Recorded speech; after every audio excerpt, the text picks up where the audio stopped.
Hey everyone, today we're going to review one of the most essential accessories on a bike, which is the bike computer, particularly the Shanren Max 30.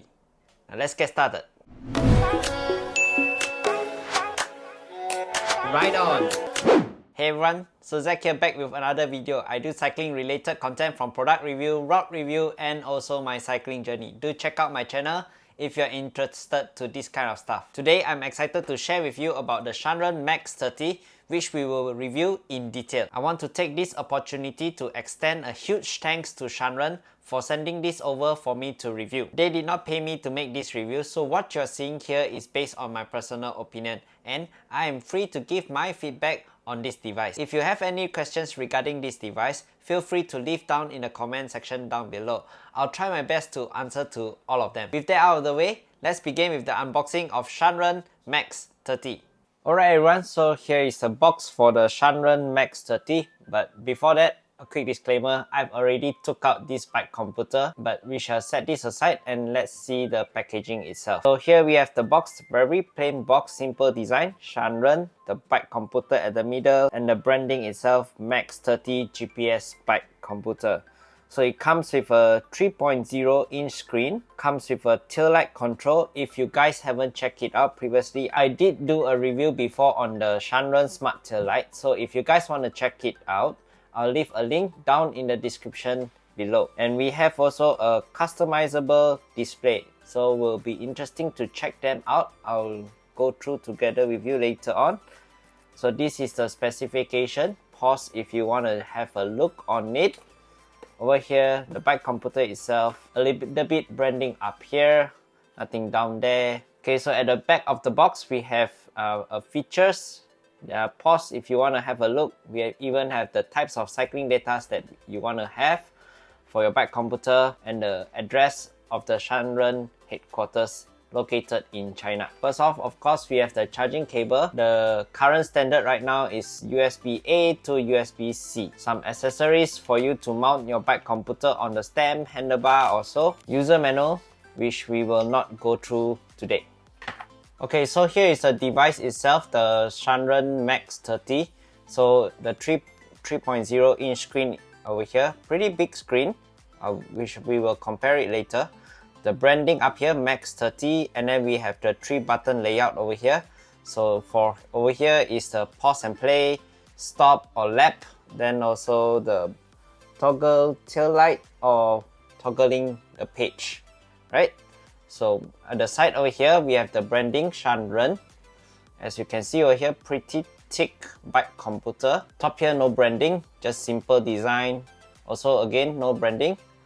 Over bottom over here, we have the Garmin type mount, standard Garmin type mount, so it's backward compatible with pretty much any bike computer mount out there. And then below this flap, we have the USB Type-C for charging and with the rubber flap over here to prevent water from entering. So let's compare it with the other bike computers that I have over here. So this is the IGP Sports 320. Then I have also the Magin C406 Pro. So the C406 is also identical with the previous model. The last one I have over here is the ZOS Navigation Smart GPS bike computer. Review coming on this later on. But just in terms of size comparison, as you can see, by far this will be the largest one I have. Right, so let's turn on this bike computer over here. So we have over here the connectivity display up there. Then we have the battery indicator, the Bluetooth indicator.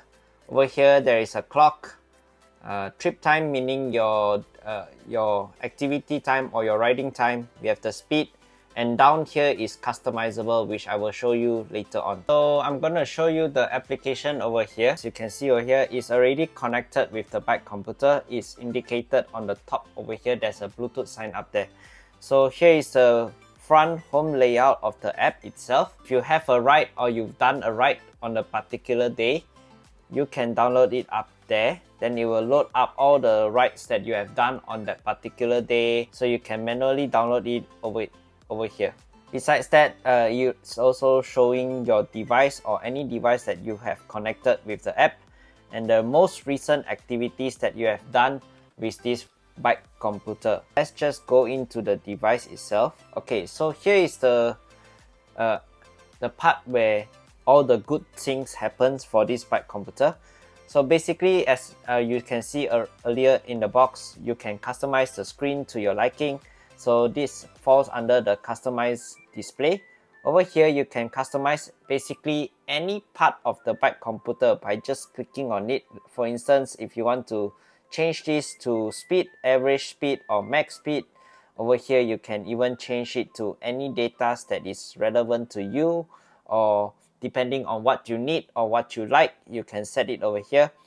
But it gives you options to set up to 3 pages where you can just change it anytime. So right now, I've already set this bike computer to my liking. The first page will be the current page where I'm basically most of the time spent on the bike to check out my speed. Then I have my heart rate, elevation gain, cadence, the slope, the power, average power. If you don't have power, do bear in mind, this also can be used to estimate your power, then the total distance.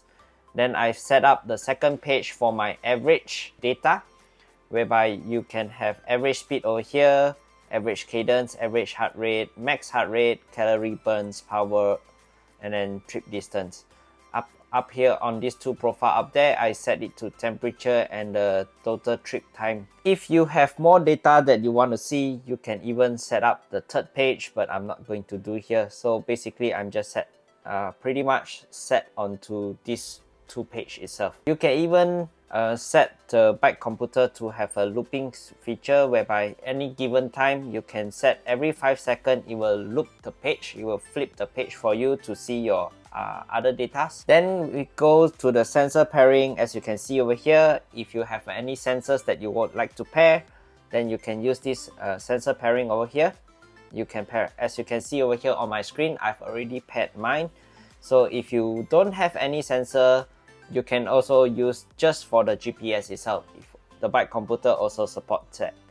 Then we have auto track download, meaning if you have any rides that you have done, then you want to automatically download the app when you just open the app, and then you want just automatic to upload to Strava, you can also do it here. You just need to authorize it and then you click auto upload over there.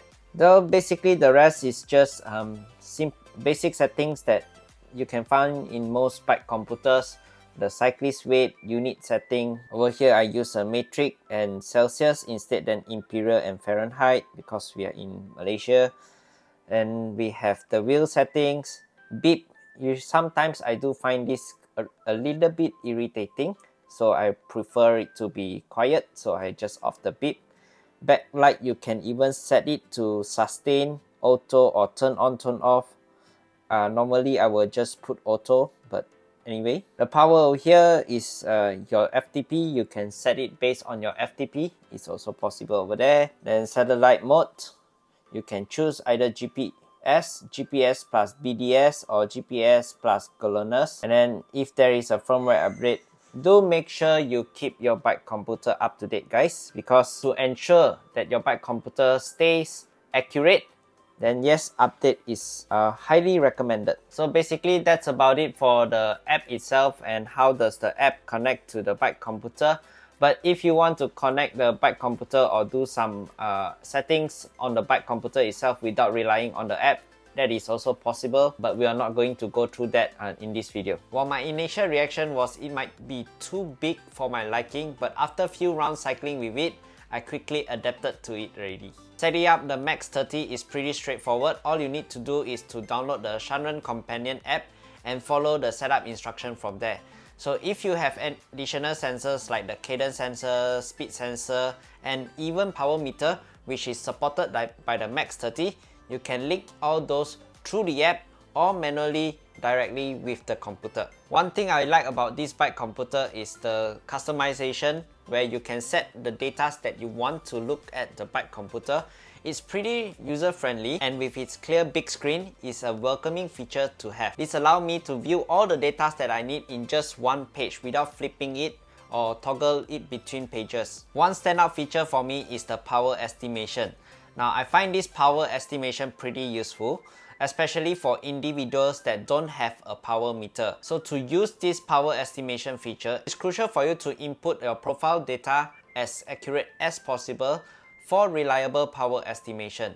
So Max 30 do support the connectivity with a power meter itself, and I have the chance to use an actual power meter itself so that I can compare the power meter data and also this Max 30 power estimation. To be honest, it can't be 100% accurate when compared to a power meter, and you will have to expect some 10 to 20 watts difference during a ride. Now, is this a deal breaker? Personally, I don't think so. It's just something nice to have, especially when you don't have a power meter. Besides, getting a power meter is not cheap at all. So overall, the GPS detection is impressively swift. The Shanren Max 30 can detect your location even before you start recording, and it supports multiple positioning system. The battery life of this bike computer is pretty impressive given the size of this bike computer itself, and it claims to have 58 hours of working time with GPS. On and all, I do think that Shanren Max 30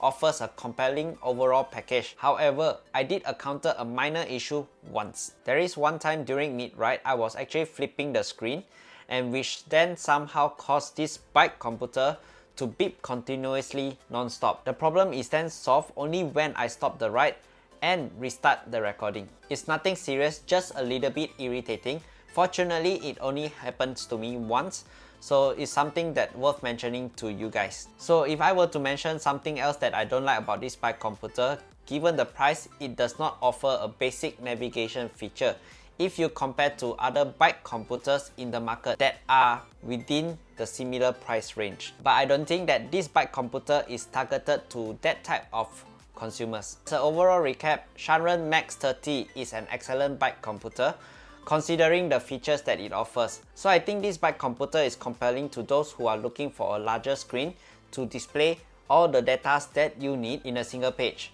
So this definitely get the job done. Okay guys, so if you want to check this Shanren Max 30 out, I'll make sure to leave their website link or the purchase link down in the description below. Again, huge thanks to Shanren for sending this unit over for me to test it out and review. So I hope you found this video informative and enjoyable. If you'd like to see more content like this in the future, consider liking this video, sharing this with your friends, and subscribe and ring the notification bell so you won't miss my future content. Till next time everyone, it's Sleep Cycle, ride on!